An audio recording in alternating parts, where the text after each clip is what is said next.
Hello everyone! No. Hello everyone, my name is Lowko, and welcome back to a professional match of StarCraft 2. What I've got for you today is a best of 3 series of top level Terran versus Zerg, where in game number 1, we find ourselves on King's Cove, now spawning right here, in the bottom right hand corner, playing with the blue Terran SCVs. You know him, you love him, the most creative Terran player at the highest level. We're looking at GuMiho. It's been a little while since I've last seen GuMiho play, so I'm excited to find out exactly what ended up happening in this series, because his opponent, one of my personal favorites, with the red Zerg pieces, we're looking at Rogue. Whew, Rogue going up against the GuMiho. On a big map. On a very large map, actually. King's Cove, one of the biggest maps in modern StarCraft 2. It's because it's an old map.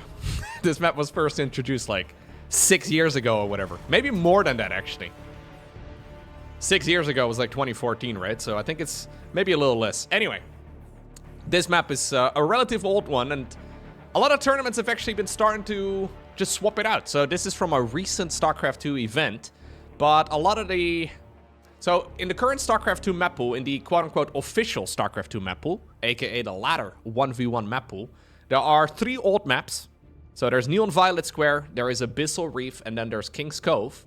And a lot of tournament organizers don't seem to like the maps very much anymore.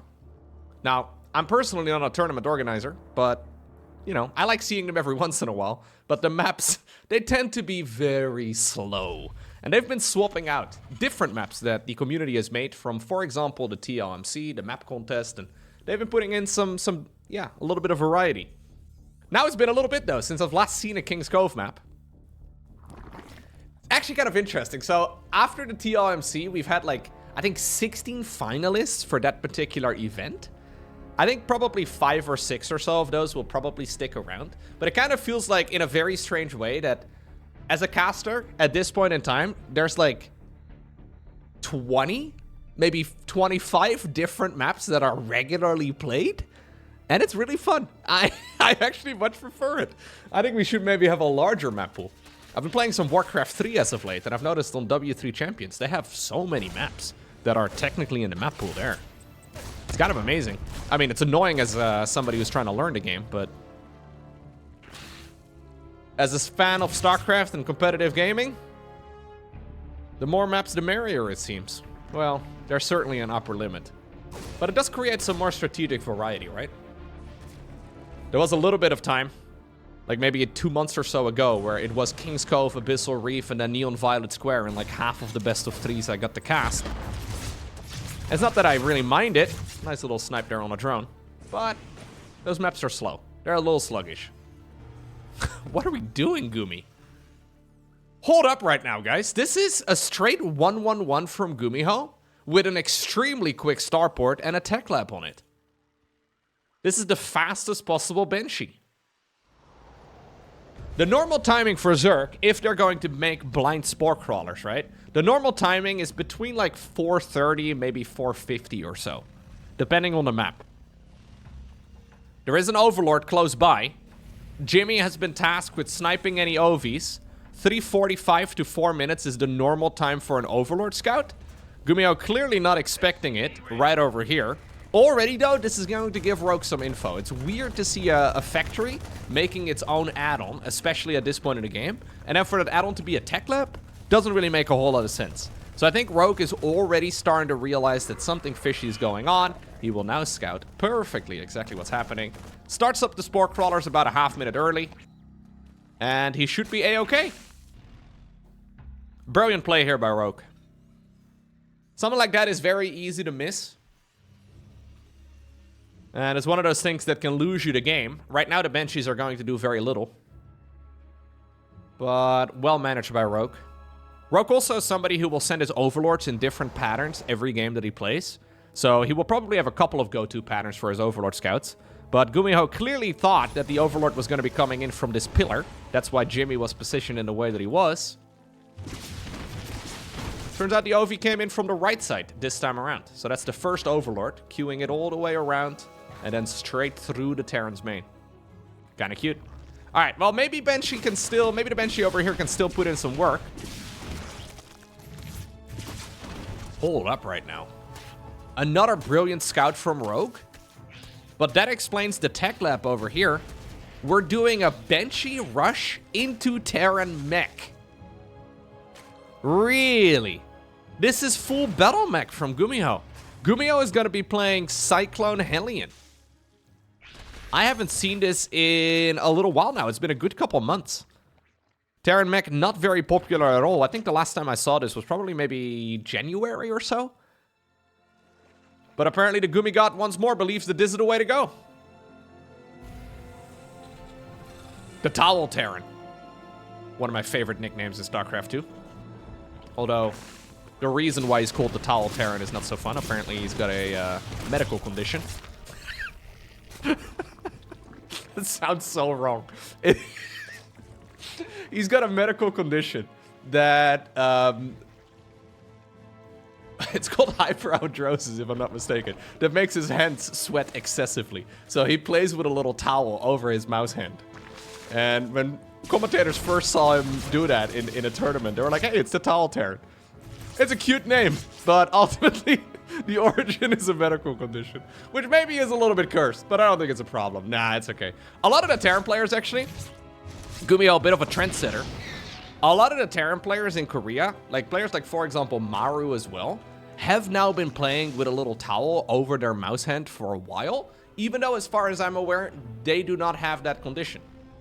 So, yeah, maybe it's a stylistic choice, you know? Maybe, I don't know. Maybe it's something that I don't know, he just started.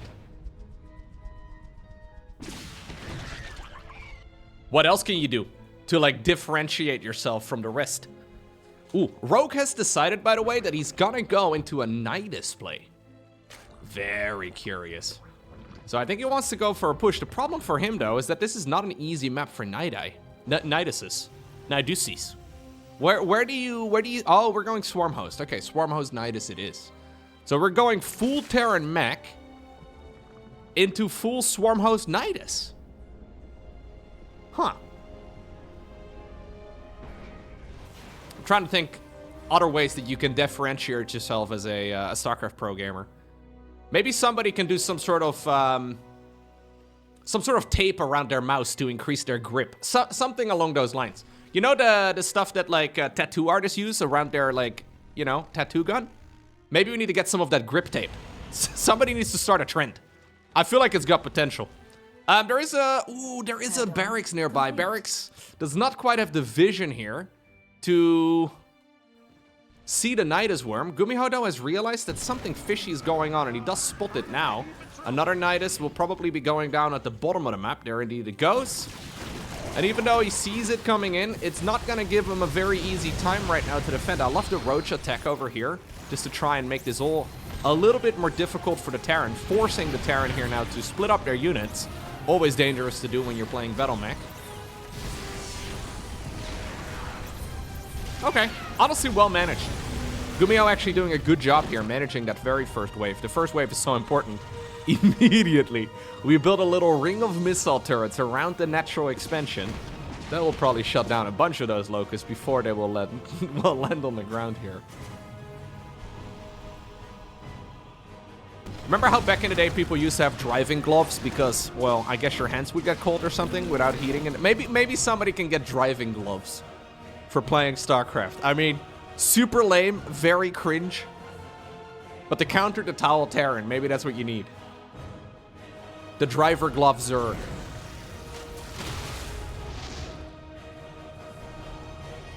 GuMiho has secured his 4th command center now.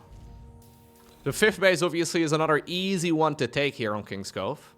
So even though that first wave of Locust was decent, I don't know if Rogue can really capitalize on any of it.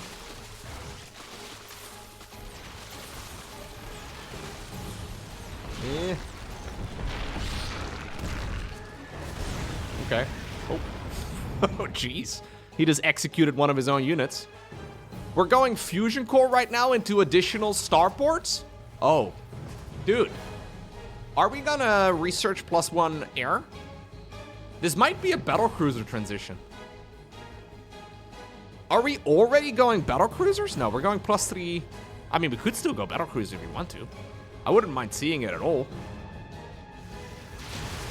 Dude, Terran mech into Swarm Host Nidus, into what is likely Battlecruisers. It could also be Liberators, but this is a pretty wild game of StarCraft right now.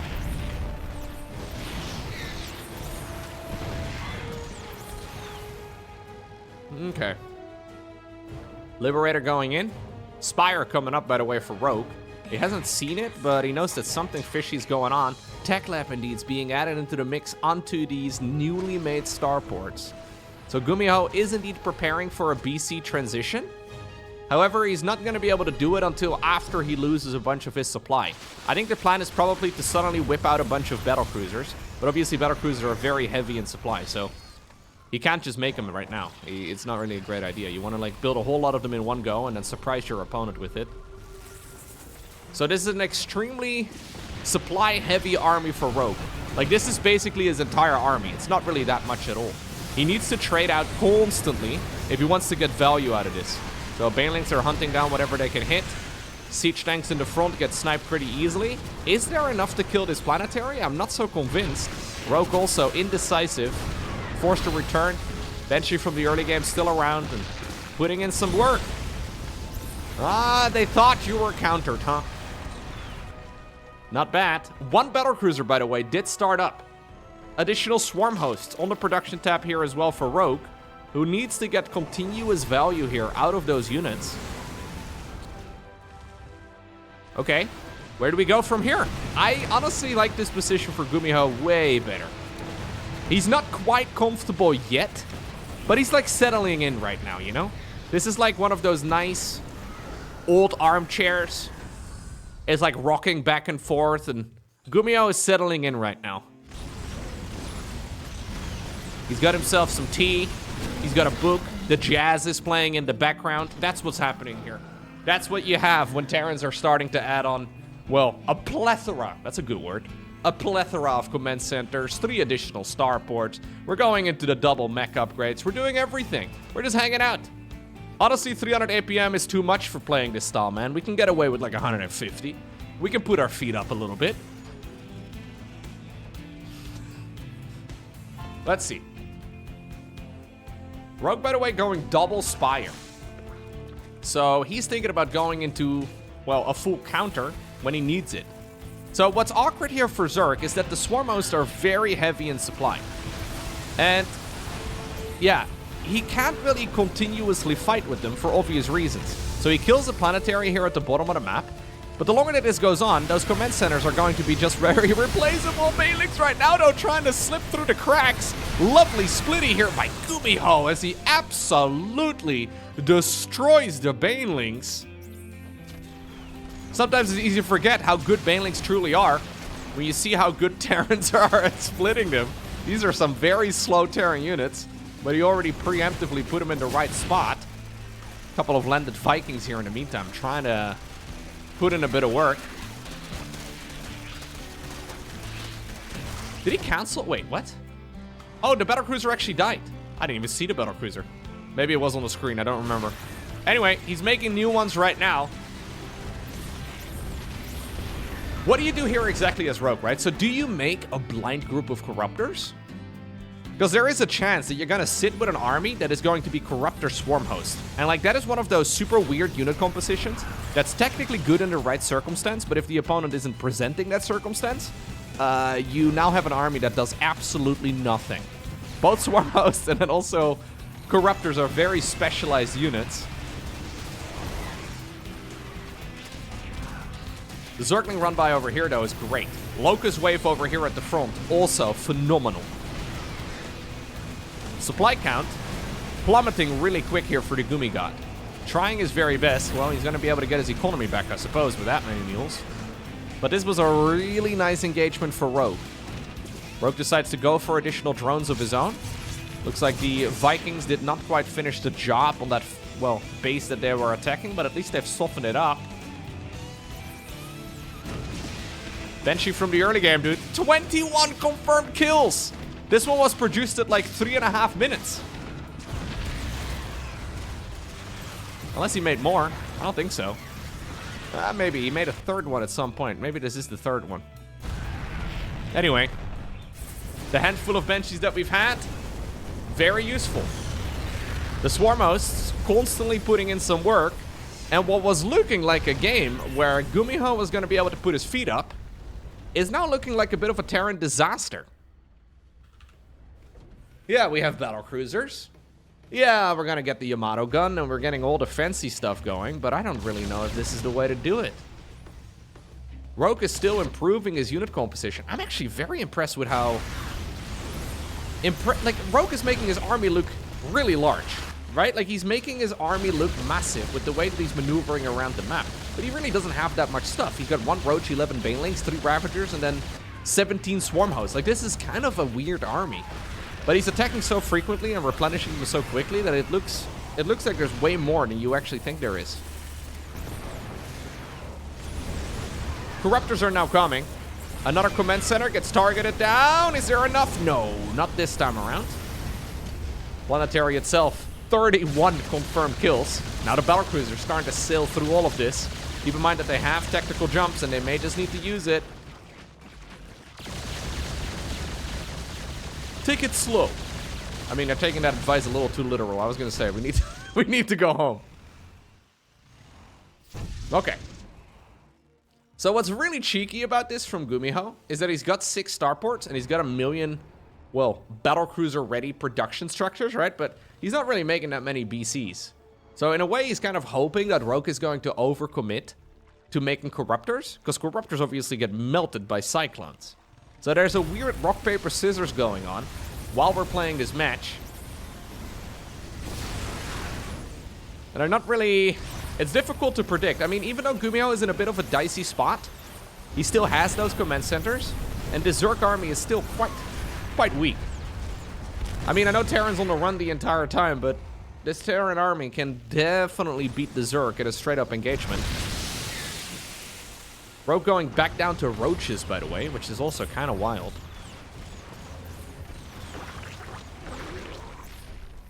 Let's see. Greater Spire coming up. I think the Greater Spire is a no-brainer.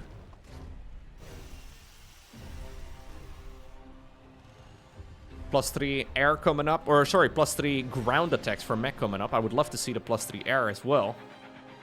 It's going to be a little while, though, since he still needs to go into the second upgrade as well. Another Locust wave. Yeah, so the Locusts have been extremely efficient for Zerg.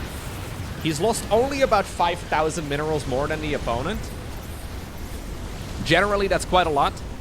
But in a game like this, I think it's very acceptable. Rogue is ultimately going to have to replace those units with something better, if he at least is scared about a straight-up fight. But if he can just hit the opponent in the face like this over and over and over again, GuMiho is going to bleed out, even though he's maxed. Even though he's got a lot of minerals in the bank and some gas as well. GuMiho needs to do something soon. So he needs to try and force an engagement somehow. That's what he's trying to do right here. We have a Raven, by the way. Crazy, dude. We have detection against potential, like, say, I don't know, neural parasites. We have, well, creep that can be detected. What a beautiful thing.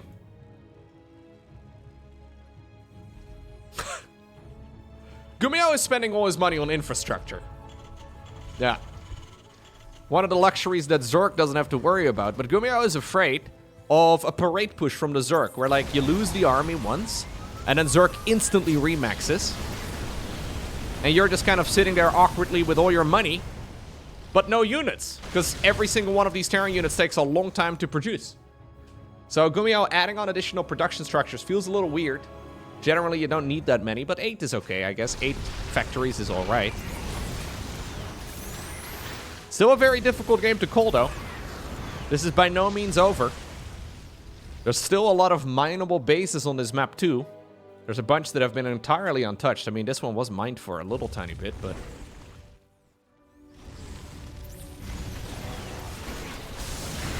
that is okay. I don't think that's a problem here for GuMiho. Banelings are not a cheap unit in this regard. I think this is totally fine for GuMiho, though. These traits are not bad for him. Zergling counterattack here towards that newly acquired Terran base. I like the addition here of orbital commands over planetaries. Even though the planetary here is nice in the middle, I think the outer bases for a Locust wave like this should always be orbitals.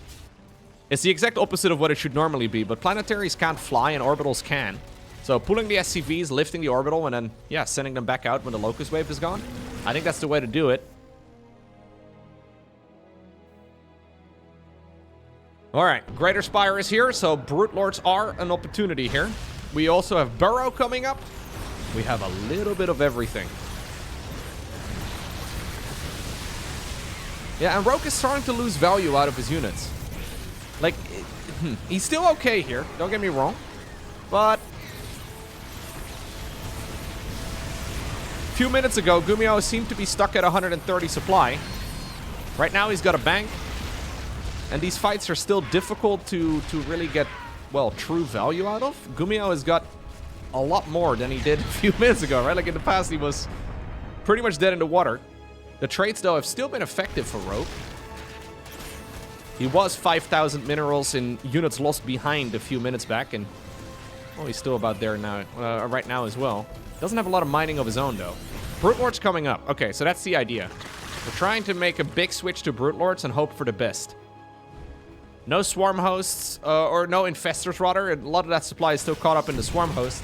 There is, I guess, an alternative plan to maybe give up on the swarm host and trade them out for something else. Right now, there's only 10 of them. 10 swarm hosts is nice, but not that big of a deal. And I honestly wouldn't mind it here if Rogue loses them. Okay, the Brute Lords have arrived. Cyclones come up. They will be the real answer. That's why I was thinking maybe Infestors for Fungal Growth would be a really nice addition here, too. There's 3 Battlecruisers, but 3 Battlecruisers is not that much. Vikings also coming, by the way. Anti-armor missile would also be a nice opportunity from the Raven. Brute Lords tend to clump up. Okay. Ooh, teleports it away just barely in the nick of time. GuMiho keeps it around for a little bit longer. Here come the Banelings. Rogue is flat broke, by the way. 170-ish supply. No minerals. No gas. GuMiho has got 1,000,000 minerals, but no gas. So, both players have issues. You know what'd be nice right now? Marines. Marines would be real good right now, dude. He doesn't have Marine upgrades, though. The Vikings up in the air are so incredibly powerful, and that is the real issue. The reason here that Rogue taps out is that he has no anti-air. His only anti-air is those Ravagers, and he's got no money to really replenish his Corruptor count. So GG gets cold, and GuMiho wins game number 1. So Rogue lost about 5,000 resources more than the opponent in the previous game. That is very good efficiency for Zerg. I don't think he could have really played, well, at least like the armies significantly better than that. So obviously the reason he's going Corruptors is that Corruptors are really the only reliable source of anti-air that Zerg has. Hydras technically shoot up, but Hydras against Battlecruisers, not the weapon of choice at all. And yeah, that's kind of the issue that Zerg runs into, right? So if you make a lot of Hydras, even Hydras like with Microbial Shroud, I guess it'd be okay against Battlecruisers. But then you're inviting the Terran to go into a lot of siege tanks again. And it all becomes very complex. I think GuMiho played that out very cleverly. There were a couple of engagements that were suboptimal for certain. But he got the job done in the end. And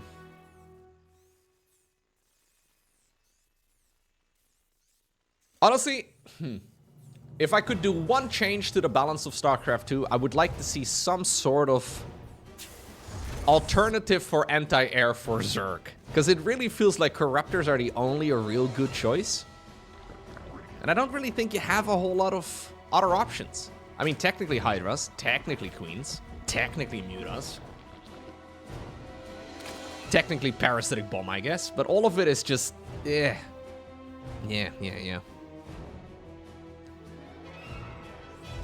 Now, the problem is not even so much that a Hydra DPS.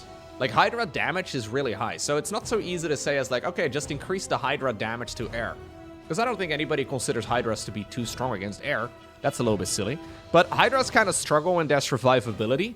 And they struggle because that's how the unit is designed, right? They're literal glass cannons. Very, very powerful. They deal so much damage so quick, but they don't have a lot of survivability. And I think if you increase the hit points of the Hydra, you're also going to have to change the damage output of the Hydra and lower that. But then you take the entire fantasy of the Hydra away. So, yeah, I don't know. I don't think it's so easy that you can just increase the HP or the anti-air damage for the Hydra and call it a day. I think if you mess around with those things, suddenly the unit becomes a little bit... So back in the day when Terran Mech was popular, it was never really the most popular style, but back in the day when it was reasonably popular, we used to see the Infested Terran. Obviously, the Infested Terran has now not been in the game for a long time. Good riddance, by the way, as far as that unit goes. The Infested Terran, especially in hindsight. Not my favorite unit design in StarCraft 2. They obviously replaced that with Microbial Shroud.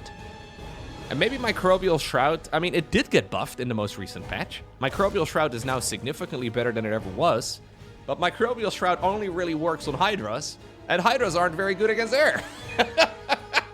So the circle is round again. It's not so easy to come up with an...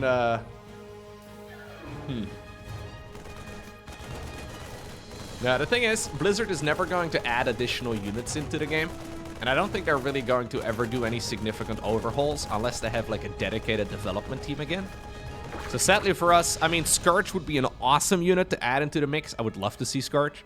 That would be really fun.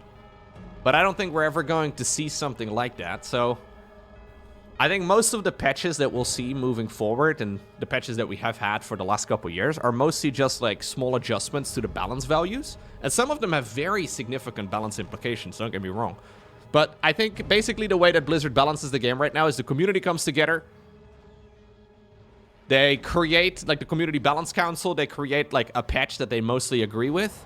And then, well, they basically have the number values that can be implemented by Blizzard. That's effectively how it works. So, adding additional units, changing existing abilities. Some of it is possible, but basically it all has to be easily done directly from the editor. And the StarCraft 2 intern, who gets like 30 minutes every 3 months to dedicate to StarCraft 2, needs to be able to copy-paste the values and put them straight into the game. That's... that's basically what it feels like. So, yeah, I don't really know the easy answer. But maybe the Balance Council will come up with something. And maybe it's not even an issue. Maybe Zergs will have to just figure out how to play against that sort of thing better. Alright, it's going to be a quick Spire from Rogue.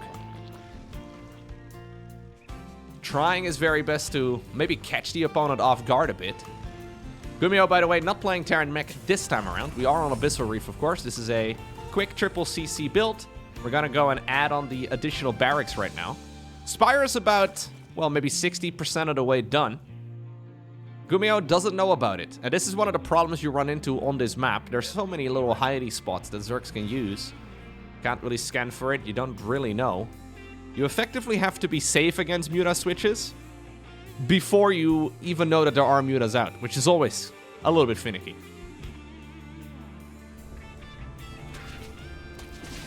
Maybe we can crowdfund an intern.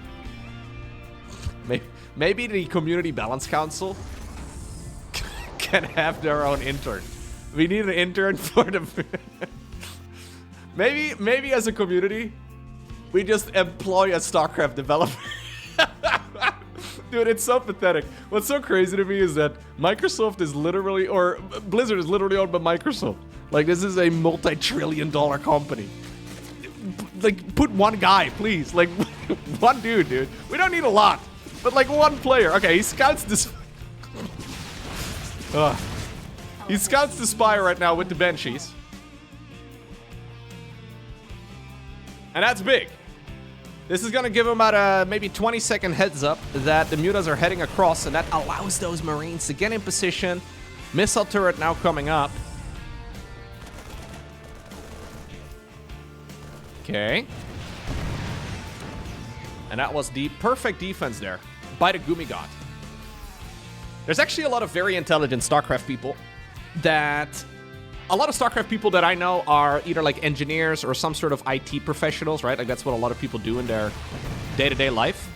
And a lot of people are very good at programming, naturally, right? Like, they can change stuff. And there have been a lot of patches that have been written by the community with bug fixes and, like, server-related issues that have been adjusted. And there's a whole list of... I saw one from... I'm forgetting his username right now. Anyways, it's on the tip of my tongue. But anyways, I saw one a couple days ago with, like, 33 bug fixes to StarCraft 2 that Blizzard should implement. And it's like the before versus after and a couple of changes that literally can just be copy-pasted by Blizzard. And generally speaking, they don't do it, which is, yeah, kind of, I mean, sometimes they do.